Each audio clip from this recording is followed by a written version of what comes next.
not only but also ဟာပုံစံတစ်ခုရှိတာပထမပုံစံတော့ပြောနေတော့ဗျာတည်ရတည်ပြီးသားဒုတိယပုံစံက not only ကိုရှေ့ကိုထားရတာ not only for an error not only ကိုရှေ့မှာထားရလို့ရှိရင်ကျွန်တော်တို့က inversion ပုံစံ not only ကိုရှေ့မှာထားရလို့ရှိရင် inversion ပုံစံနဲ့သွားရတယ် inversion ဆိုတာက subject နဲ့ verb ကိုနေရာပြောင်းနေတာအဲ့တော့ not only ကုပြုတိလို့ကျွန်တော်လွယ်လွယ်ကူပြောလိုက်ကုပြုတိဘာလဲကုပြုတိဆို heavy verb ရဲ့ subject ရဲ့ main verb ရဲ့ပြောတာ not only နောက်မှာ heavy verb ဆိုရှင်းမယ်ပြီးရင်ပြုလို့သူ subject ရှင်းမယ်ပြီးရင်အဓိကကရိယာရှင်းမယ် not only အကုကရိယာ subject ပြုလို့သူအဓိကကရိယာ main verb အကုကရိယာမပါဘူးဆိုလို့ရှိရင် do this ခေါ်ပါအကုကရိယာပိုင်းအကုကရိယာရေးမယ်ပြီးရင်ပြုလို့သူရေးမယ်ပြီးရင်အဓိကကရိယာရေးမယ်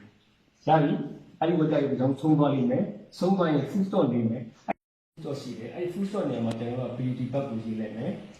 နော်ဘတ်ရဲ့နောက်မှာ subject ရေးမယ်ဘတ်ရဲ့နောက်မှာ subject ရေးမယ်အဲ့ဒီ subject ပြီးလို့ရှိရင်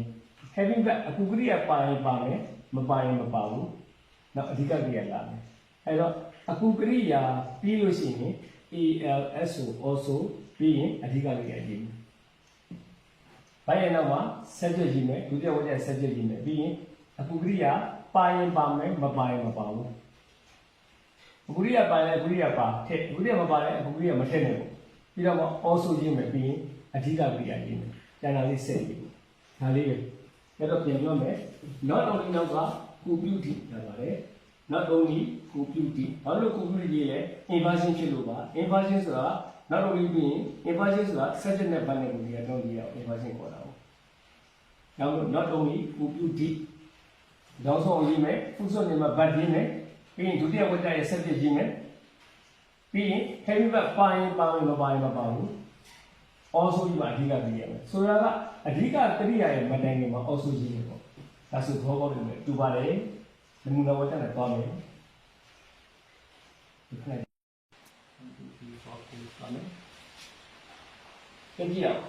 they will paint the inside of the hall they will paint the outside of the hall ဘာကြလဲကျွန်တော်အဲ့ဒီဟာလေးကျွန်တော်အရင်ကြည့်လိုက်တယ် they ဆိုတာကပြုလို့ will ဆိုတာအကုကရိယာ paint ဆိုတာကအဓိကကရိယာကူဒါဆိုဒါပါလေဒါပြုလို့ဒီကောင်ကအကုကရိယာဒါကအဓိကကရိယာဒါလေးရင်ခွဲ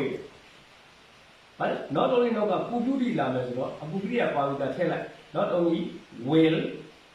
ပြီးလို့သူက they paint the inside of the hall ရှင်းအောင်လို့ not only ဒါရင် will ပြီးရင် they ပြီးပါလား p a i n t paint not only ကုပြုတိဒါဆို not only ကုပြုတိကျန်တဲ့ဆက်ရမယ်ဖုဆိုရပါရေးမယ် beauty ပါရေးမယ်ပြီးပါရေးမယ် subject ရေးမယ်ဒီလိုဒီကြရေးပါအသိကိုရေးဖို့တော့တော်တော်ပြီးပါပါပြီးအကုကရိယာပါရင်အကုကရိယာရေးပါပါတယ်အကုကရိယာရေးလိုက် w i l l ကိုပြီးပါရေးမယ်al s ကို also ရေးမယ်ပြီးရင်ပါရေးမယ်အဓိကရေးရင်ဆိုတော့ p a i n t paint ကျန်တဲ့ဆက်ရေးပြဖုဆိုချအဲ့ဒါဆိုဘောပေါက်လို့ရပြီပါလေကျွန်တော်ပြန်ဖတ်ပြပါမယ် not only will they paint the insides of the hall but they will also paint the outside of the hall ရှင်းအောင်လည်းပြောရတယ် number 2 ပြန်ကြည့် the sagas complexes magicians and hermits it also comprises tigers and lions ကြည့်လိုက်နောက်တော့ဒီနဲ့စပြီးမယ်ရိုးရိုးပုံစံတော့ကျွန်တော်ပြောတော့ဘူးနော်အခုနည်းနည်းထူးခြားပုံစံ inversion နဲ့ရေးတဲ့ပုံစံ not only ကုပြုတိအဲ့တော့အပေါ်မှာပေးထားတဲ့ဝတ္တထဲမှာရှာကြည့်မယ် subject ဆိုတာကပြုလို့သူပါဟုတ်မလား subject ဒါ subject comprises ဆိုတာက verb ဟောဒီ verb က heavy verb မပါဘူးဒါပေမဲ့ကျွန်တော်ရေးတဲ့ကောင်က not only တော့ကကုပြုတိအရင်တော့အကုကရိယာလာမှာပြီးတော့မှပြုလို့သူလာမှာပြီးတော့မှအဓိကကရိယာလာမှာဟုတ်တယ်အကုကရိယာမပါတဲ့ကောင်မှာ do စစ်ခေါ်ပါတယ် comprises က do စစ်ခေါ်တဲ့ကောင်မှာပါတော့မယ် dash ကိုတုံးပါမယ်ရှင်းလိုက်မယ်နဲ့ပြောပါတယ်ပြီးတော့ပြုလို့သူကပါလာမယ် the circus နော် you see the circus ပြီးပါလားမယ်အဓိကကိရိယာ complex sense ကရှိမှ does ကိုခေါ်တော့သူက infinitive ပြန်ပြောင်းပါတယ် COMPRISE complex နောက်တစ်ခုကလည်း magicians and clowns full stop နဲ့ပါရေးမယ် BUD ပတ်ရေးပါမယ် but ပြီးရင် subject ရေးတယ် subject ကဘာပြီးလဲ INTH ကိုပြီးပါတယ်ပြီးရင်အခုကိရိယာမပါရင်လည်း also ငကိုတွေက also ပေးထားပြီးသားသူမပါလို့ရှိရင်လည်းအဲ့ also ရေးရမှာပါပြီးပါလားမယ်အဓိကကိရိယာရေးပါတယ်အဲ့တော့ complexes ပါပဲ COMPRISE complexes ကျန်တာလေးဆက်ရေးပါလေဘောပေါက်ပြီးတယ်ကျန်ပါတယ် not only does the circus comprise magicians and clowns but it also comprises tigers and lions okay ပါလေ okay not only computeဒီမှာရှင်းနေဒီလိုဒီဖူးစက်တွေမှာဗတ်ပြီးရင် subject ရေးမယ်ဒီတဲ့ဝတ်တဲ့ subject ရေးမယ်ပြီးရင်အခုကိရိယာပါရင်ထည့်မယ်မပါရင်ထည့်မထည့်ဘူးပြီးရင် also ပြီးတော့မှအဓိကကိရိယာရေးမယ်ကျန်တာဆက်ရေးဒီပါ he will sing a song at the dinner party he will also dance at the dinner party ဒီနေရာမှာ at the dinner party ကနှစ်ခုဒါတော့တစ်ခုပဲပေါ့ဗျာ at the dinner party တစ်ခုဖြစ်ဒါတော့တီးပြီးတော့ကျွန်တော်လည်းမပြောတော့ပါဘူးနော်ကဲ not only ပူပြူဒီပူကိရိယာပါလာပါတဲ့ will အဓိကကိရိယာ sing ပြုလုပ်တဲ့သူက he အဲ့တော့ not only ပူပြူဒီအခုကိရိယာပါရေးမယ် will ပြုလုပ်တဲ့သူက he အဓိကကိရိယာက sing sing ပြီးတော့ပါလား a song at the dinner party ဖူးစော့နေရာမှာဗာထည့်မလဲ dud but ပြီးရင်ပါလာမယ် subject ဆိုတော့ဗာရေးတယ် he ပဲပေါ့ဗျာပြီးရင်ပါလာအခုကိရိယာပါနေတယ်ပါလို့ရှိရင်လည်းအခုကိရိယာရေးပြီးလို့ရှိရင် also ရေးဒီမှာဒီကိုလေးကမျိုးလုံးမှာပါပြီး also မပါလဲထည့်ပေးရမယ် that ဆိုအဓိကကိရိယာမဟုတ်ဘူးလားအဲ့တော့ but he will also dance ပေါ့ပြန်ပြောပြမယ် not only will he sing ပြီးတော့မှ a song at the dinner party but he will also dance ဘုတော့ချက်ကိုပြောမယ်တူပါကြည့်မယ် she enjoys learning English full stop she also enjoys learning French not only ကိုပြောဒီအဲ့ဒီမှာ she ကပြုလို့သူ enjoy main verb အဲ့တော့အခုလေးကမပါဘူးသူလက်စစ်ကိုခေါ် not only ကိုပြောဒီသူလက်စစ်ခေါ်တဲ့ကမှာ enjoy ဆိုတော့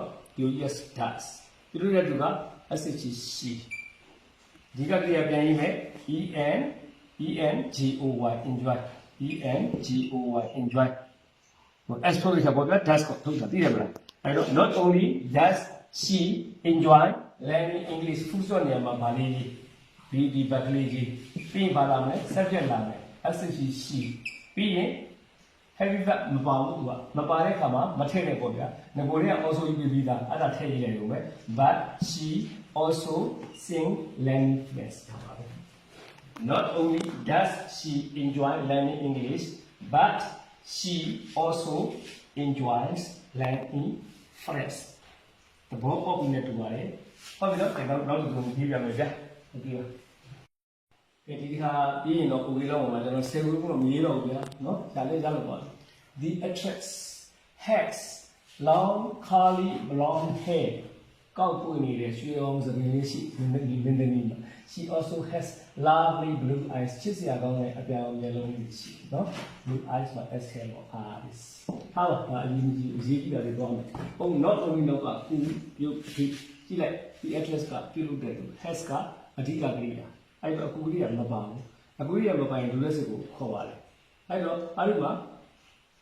HES ဆိုတာဒုလက်စစ်ပါခေါ်လဲဆိုတော့ does ခေါ်မယ် not only who DOES does ပြုက the actress HED ACTRESS actress အဲ့လိုရှိ HE အဓိကပြရရေးတော့ HES ကပါရေးမယ်ဆိုတော့ HEBE ဟဲ့နော်ဒါပဲဗျအဓိကအခြေခံလေးတွေ grammar လေးတွေနိုင်နေလို့တော့မဆက်ကြအောင်ကြည့်not only does the actress have in long curly blonde hair ဖူးစော့နေမှာဒီဘက်ကလေးထဲပြီး subject ထဲလိုက် sh she also ပါပြီးသားဒါ main verb တွေတန်းကြီးလိုက်အောင်ပါပဲ but she also ကျန်တော်လေးဆက်ရေးလိုက်သဘောပေါက်တော့ပြီးနေတူပါတယ်ဒီကကဲနံပါတ်6ခုကြည့်လိုက်ပေါ့ I watched my car yesterday မနေ့ကကျွန်တော်ကားကိုကြည့်စီ I cut the grass Amen garden yesterday မနေ့ကဘာလဲလို့ပြောလဲဆိုတော့ဥယျာဉ်ထဲမှာရက်တွေဖြတ်ပြီးဟုတ်ပြီအဲ့တော့ yesterday နှစ်ခုဖြစ်နေတော့ဒီကောင်ဖယ်လိုက်ဖို့ဒါမခက်တော့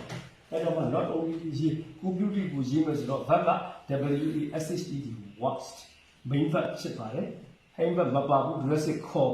verb 2ဆိုတော့ not only did did ကိုပြုတဲ့သူက WASHED ဖြုတ်တည်ပြီးသားပါနော် my car yesterday ဖူးစောနေရာမှာ beauty bakery ရေးဘာရေးမလဲ subject ရေးတော့ I ပေါ့ဟောဒီမှာ CUT က main verb မတိုင်ခင်ကဘာလေးရေးမလဲ also လေးရေး but I ELSO also cut ဒါပဲပေါ့ဗျာဟုတ်အဲ့တော့ဆိုတော့ဒီလောက်ဒီနဲ့တူပါတယ်ဟုတ်ကဲ့ခင်ဗျာဆရာတွေကတယောက်လောက်ပြောကြည့်ပါဦး not only ဟုတ်ပြီဟုတ်ကဲ့ကျေးဇူးတင်ပါတယ် not only ပြီးရင်ဆရာဘာရေးမလဲ Can my brother speak Spanish well? Okay. But my sister can also speak Spanish well. Okay ပါဗျာကျေးဇူးတင်ပါတယ်အားလုံးကျေးဇူးတင်ပါတယ်ခင်ဗျာမှန်ပါတယ်ဆရာအဲ့တိုင်းပဲကြည့်တာနော် well နှစ်ခုဆိုတော့ကျွန်တော်နောက်မှရှိတဲ့ well ကိုဖယ်လို့ရပါတယ်နော်ဟုတ်ပါပြီခင်ဗျာကဲနံပါတ်9လေးကြည့်ရအောင်နံပါတ်9ဆရာမတွေကတဦးလောက်နော် volunteer အနေနဲ့နံပါတ်9လေးတခုလောက် he likes to do exercise at the gym he likes to go jogging in the park jog ဆိုတာကကျွန်တော်တို့ရွရွလေးပြေးတာကို jog နော်သူကပန်းချံထဲမှာရွရွလေးပြေးတာကိုလည်းသဘောကျဒါအင်းနဲ့အားနဲ့ပြေးတာမဟုတ်နဲ့ကျွန်တော်တို့ဒါကျမ်းမာရေးပဲပြေးတယ်ရှိနော်နောက်က gym မှာအဆက်ဆက် gym မှာသွားပြီးတော့ exercise လုပ်တယ်သဘောကျပါတယ်ကဲဆရာမတဦးလောက်ကျေးဇူးပြုပြီးတော့ volunteer ဆရာမတဦးလောက်ကျွန်တော်ကိုပြောပြပေးပါ he likes not only okay အမေရှိပါ Not only does he like to do exercise at the gym, but he also like to go jogging in the park. ဟုတ်ပါတယ်ခင်ဗျာမှန်ပါတယ်ခင်ဗျာအားလုံး okay ပါခင်ဗျာကျေးဇူးအများကြီးတင်ပါတယ်ခင်ဗျာဟုတ်ပါတယ်ခင်ဗျာဟုတ်တယ်ဗျာနော်မှန်တယ်ဗျာကဲနံပါတ်10 it was raining heavily the wind was blowing hot ကဲဒီဥစ္စာလေးကိုလည်းဆရာတွေကတယောက်လောက်ဗျာနော် another one နောက်တယောက်လောက် volunteer ကျေးဇူးပြုပြီးတော့ပြောပြပေးပါဦးတရားပေါ့ next one ပြောပြပြီးပါအောင်ခင်ဗျလွယ်လဲလွယ်ပါတယ်နော်ဘာပဲပြောကျွန်တော်ဒီဥစ္စာဒီသင်ခန်းစာကကျွန်တော်တို့ပြောဆိုတာဖြစ်ဖြစ်နေတာလေးတွေနဲ့ကိုယ်တိုင်လုပ်တော့ပို့ဥပဒါပေါ့ကျွန်တော်တို့သင်တန်းမှာတော့ကိုယ်တိုင်လုပ်ရတာအမလေးကြောက်ကြောက်ထပြီးပြောရတာတို့တော့အဲ့လိုပြောကြည့်ပါအောင်ခင်ဗျကျေးဇူးပြုပြီးတော့ဆရာတွေကတယောက်လောက် not only ကစပါတယ် subject က it verb က was raining ပါ was က heavy verb raining က main verb ပါကဲဆရာတွေကတယောက်လောက်ပြောပြပါ not only please help me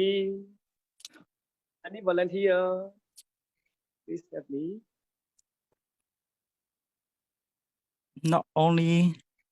okay မရှိပါခင်ဗျာ not only was it raining heavilyမှန်ပါတယ်ခင်ဗျာbut the wind was also blowing hard very good မှန်ပါတယ်ခင်ဗျာကျေးဇူးတင်ပါတယ်ခင်ဗျာဆရာတို့အားလုံးကျွန်တော်ကိုပူပေါင်းဆောင်ရွက်ပေးတဲ့အတွက်အများကြီးကျေးဇူးတင်ပါတယ်ခင်ဗျာမှန်ပါတယ်ခင်ဗျာဒါဆိုရင်ဘာပဲပြောတော့ဒီသင်ခန်းစာနဲ့ပတ်သက်ပြီးတော့ဆရာကြီးတို့ဆရာမကြီးတို့เนาะကျောင်းသားတွေကလေးတွေကိုရဲရဲတင်းတင်းတွတ်တွတ်လက်လက်ကိုပြောလို့ရပါပါပြီเนาะအဲ့တော့ကျွန်တော်ရဲ့ note နဲ့ပတ်သက်ပြီးတော့ကျွန်တော်ကဒီတိုင်းသင်ပါလို့ကျွန်တော်မပြောပါဘူးဒီတဲ့ကောင်းတဲ့နီလန်းနေလဲဆရာကြီးတို့ဆရာမကြီးတို့ဆရာဆရာမတွေဂိုက်ဆရာကြီးဆရာမတွေအစเนาะကိုယ့်အကူထွင်ပြီးတော့လုပ်လို့ရှိရင်လည်းဖြစ်ပါတယ်နော်ဒီနေရာတရားပုံစံလေးကိုယူရင်လည်းယူဒါပေမဲ့တခြားပုံစံနဲ့လုပ်လို့ရှိရင်ဖြစ်ပါတယ်နော်ဟုတ်ပါဥက္ကဋ္ဌကျေးဇူးအများကြီးတင်ပါတယ်ခင်ဗျာကဲဒါဆိုရင်ကျွန်တော်တို့ဆက်လက်ကြမယ်နော်